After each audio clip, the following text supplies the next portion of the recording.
बाबा साहेब आम्बेडकर का कोलंबिया विश्वविद्यालय अमेरिका जाने की कहानी। डॉक्टर अंबेडकर ने जब मैट्रिक पास कर लिया और मास्टर केलुस्कर को पता चला तो उनकी खुशी का ठिकाना नहीं रहा।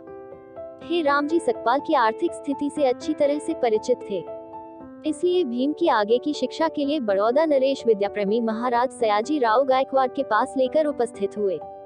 महाराज सयाजीराव गायकवाड़ ने पहले से ही घोषणा की थी कि यदि कोई मेधावी अछूत विद्यार्थी उच्च शिक्षा ग्रहण करना चाहेगा तो वह उसकी आर्थिक मदद करेंगे।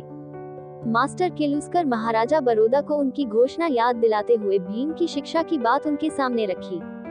महाराजा ने भीम से कुछ सवाल किए जिनका उत्तर भीम ने बहुत अच्छी तरह से दिया, जिससे प्रसन्न होकर उन्होंने 25 रुपए मासिक छात्रवृत्ति स्वीकार कर दी।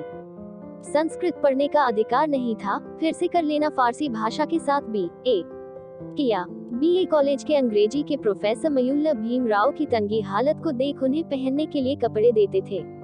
फारसी के प्रोफेसर KV ईरानी उन्हें अध्ययन के लिए कमरा दे रखा था। फारसी के मास्टर शेख मोहम्मद उन्हें सप्रेम फारसी पढ़ाते थे।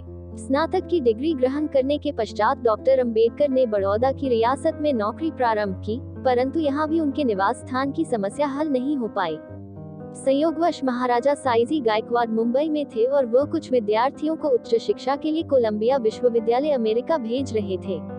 इस बीच भीम अपने निवास की समस्या लेकर उनके पास पहुँचे और भीम उनसे अभी कुछ कहा भी नहीं पाए थे कि उनको देखते ही महाराज ने पूछा, क्या तुम उच्च शिक्षा प्राप्त करने के लिए अमेरिका जा सकोगे?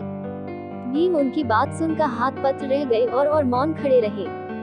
महाराज को कुछ संदेह हुआ और वे दोबारा पूछने वाले ही थे कि भीमराव बोल उठे, मैं सहर्ष तैयार हूँ, यदि महाराज भेजने की कृपा करे। भीमराव को लगा कि जैसे उन्हें बहुत बड़ा खजाना मिल गया हो जिसकी उन्हें स्वप्न में भी आशा नहीं थी, और महाराजा इसलिए खुश हुए कि उसने एक अछूत जाति के होनहार ऐसे युवक का उपकार कर रहे हैं जो इस बात की कल्पना भी नहीं कर सकता था।